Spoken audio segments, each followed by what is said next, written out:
back to the Ready, Set, Hike show. Chargers fans, Tom Telesco and that feisty front office is at it again, signing Bryce Callahan and Kyle Van Noy this week. Let's get right into it and talk about Bryce Callahan first. So Callahan has been thought to be one of the best slot cornerbacks since he came into the league as an undrafted free agent to Chicago. Coach Brandon Staley was there firsthand to see Callahan's abilities when he was the linebackers coach of Chicago. He was also with Callahan in Denver under the Vic Fangio defense, which is very similar to the defense that's ran by Coach Staley at the Chargers. So this should be a very easy transition for Callahan because it's a defense that he's been a part of for the last 6 years himself. He's going to just be a plug-and-play player at that point in time. What this also will allow, this will allow Asante Samuels to move back to the outside opposite of J.C. Jackson and allow Bryce Callahan to take over full-term duty of the slot DB. So now you're going to have J.C. Jackson on the outside with Asante Samuel Jr. and Bryce Callahan in at the slot.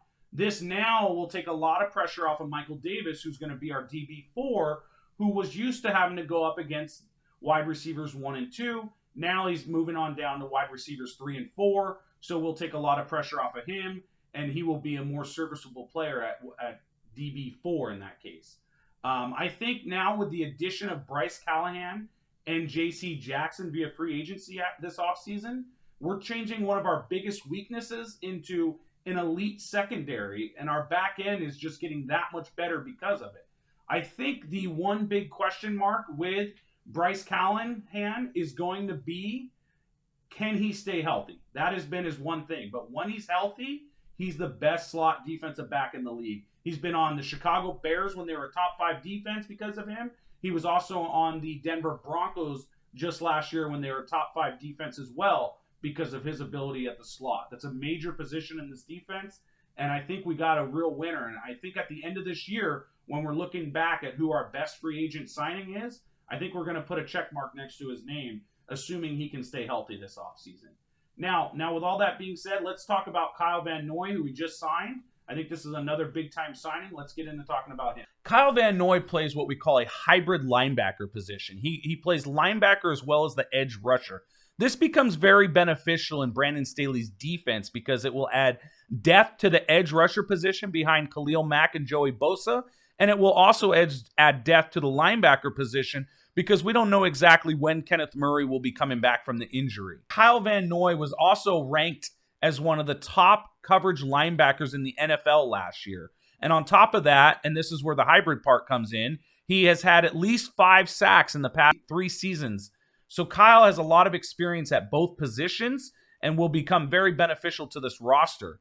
One of the biggest things, though, that Kyle brings to this roster is he's won 2 Super Bowls. And this is one of the things that I thought the Chargers were lacking on this roster still, if we want to truly be a Super Bowl contender, is we need to get a couple veteran players who have been there and done that before. They have the experience. So if we get there luckily enough, we got a guy now that can help teach these younger guys what to expect when we get to that point. And I think that's a big part. And if you look at most Super Bowl winning teams, there's always those veteran presence on there. With all that being said, I don't believe Tom Telesco and the Chargers are done just yet. I think we could still look to add some more veteran players. I think interior defensive linemen we may touch on still, and I know a fan favorite would be wide receiver position. This is a position that the Chargers front office has already put a big focus on and improving, and they've done a good job at that so far with Sebastian Joseph Day and Austin Johnson, as well as the kid from UCLA this offseason. So I think this is just a position, though, that we could still add one more veteran presence to help reassure that we have a good rotation in place, and if injuries happen, we still have depth there. There's 3 guys that I've put my focus on: Star Ludalelli, Ndamukong Suh, and Akeem Hicks. Let's start with Star. I think Star is coming off a season where the Bills were trying to transition him out of the rotation. He's been in the league for a while. He's always been very healthy and reliable. He's not a big stats guy. He's not going to have a ton of sacks. He's not going to have a whole lot of tackles. But he eats up double teams, and that makes the guys around him that much better. He sat out before because of COVID, and then he missed some games this past season because of COVID. But other than that, he's always been a very healthy player. Never really missed a whole lot of games due to injury. So I think that's a good veteran presence. I think we get him at a very small contract just based on Bills trying to rotate him out and him maybe wanting to chase a Super Bowl ring. The next guy is Akeem Hicks. I think he's been on the Chargers' radar ever since the offseason began. He's been linked to us for a while. For a lot of the same reasons that Khalil Mack and Bryce Callahan are here now. He's very familiar with this defense. He's played in it over the last few years in Chicago. So I think that's why everyone links him to us. He's not my first choice. I think he has actually, over the last 3 years, had a lot more injury issues than these other guys. So I think we should tread lightly with Akeem Hicks just for those reasons. The last guy is my favorite guy. Now, he's a veteran. His name Ndamukong Suh. I call him Mr. Iron Man. He's only missed 2 games in his entire career. And this is one of those guys that I was talking about earlier. Is just we're looking for guys who have been there before, made it to the Super Bowl, won a Super Bowl, and been a big part of that. And I think that veteran leadership with a guy like Suh is going to be very, very welcomed late in the season. He's not going to have the same production that he's had over the years because he's a little bit older, but he still had 5 sacks last season, so I think he can still contribute to this team. And the same type thing, I think we're going to get him on a smaller rate just because he's kind of chasing that Super Bowl. If he's going to, I don't know if he's going to retire or not, but if he doesn't, I think he would be a good piece to the Chargers. Played in LA once before with the Rams, so I think it's let's bring Suh back to LA is my thought on this. The last position we're going to talk about before we get off of here is wide receivers. Not a position that I necessarily think we need to address, but let's get right into the wide receiver position of this. So my thoughts on the wide receiver position is this. The reason I don't think we really need to address it that much, I know a lot of Chargers fans would have loved to see us go first round, one of those speed wide receivers, and I understand that. It's flashy, it's exciting, but I'm actually very happy with what we did with Zion Johnson. Helps protect the quarterback, give the quarterback a little bit more time to get it to some of these wide receivers that we already have. Now, with that being said, I'm going to discuss some of the guys that I think we should add potentially if we are going to add a wide receiver.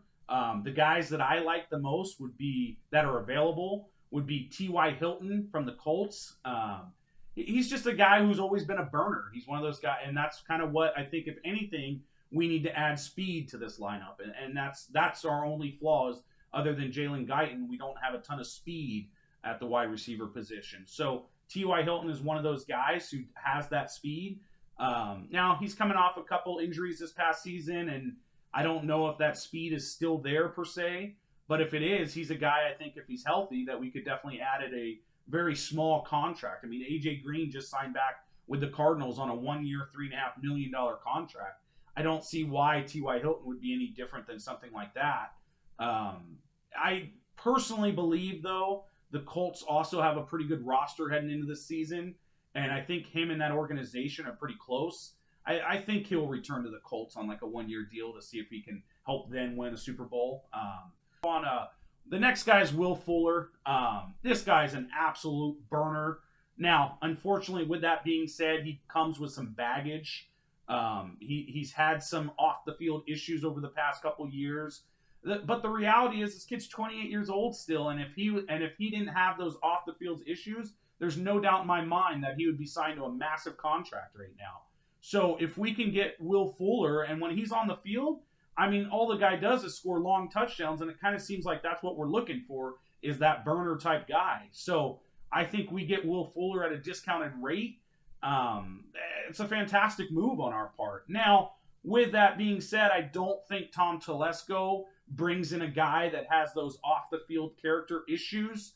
I just don't. He's never really done that in the past, so I don't necessarily see that happening now. So I think this probably won't happen. I'm just looking at it from a perspective of he would be an unbelievable addition to this team as far as just standard, the player himself and what he does on the field.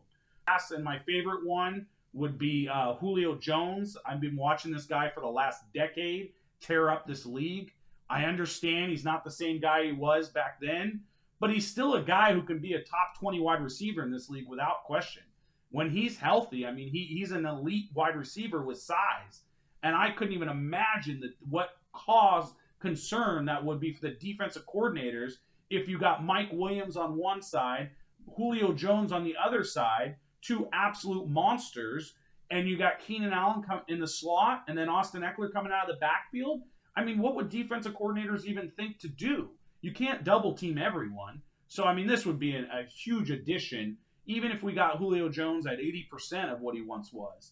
And he's not the number one guy here. So we're not looking for that number one guy, just another piece to the puzzle. So, and he has that Super Bowl experience, which is something I've kind of touched on a lot over this episode. I just think those guys who have been there before and experienced it can bring a lot to us down the stretch, someone that's been there. So these are my wide receivers. Now, with all that being said, I believe the wide receiver group we have is a really strong group. Keenan Allen, of course, speaks for himself. Mike Williams speaks for himself. That was a great re-signing. People thought $20 million was a lot in the beginning of the offseason, but then you see the Devontae Adams and the Tyreek Hill deals, even the Christian Kirk deal. I think we stole Mike Williams back at $20 million. That's huge. I also think Joshua Palmer is going to have a great second year. I think that young man is primed to have a breakout second season. Then we still got Jalen Guyton, and I think DeAndre Carter, the kick returner, may even come into play a little bit more often than we think. But if we're going to go after one of these guys, I would like to see Julio Jones as my first choice. We're not giving anything up for him, no draft picks or anything like that. Excited. I mean, this offseason's been absolutely unbelievable. I've been a Chargers fan for a very long time, and I've never experienced anything like this before. I believe Tom Telesco and the boys are really making a run to have a Super Bowl roster, so I can't wait for the season to get here and get started. Let's bolt up, guys. Woo-woo!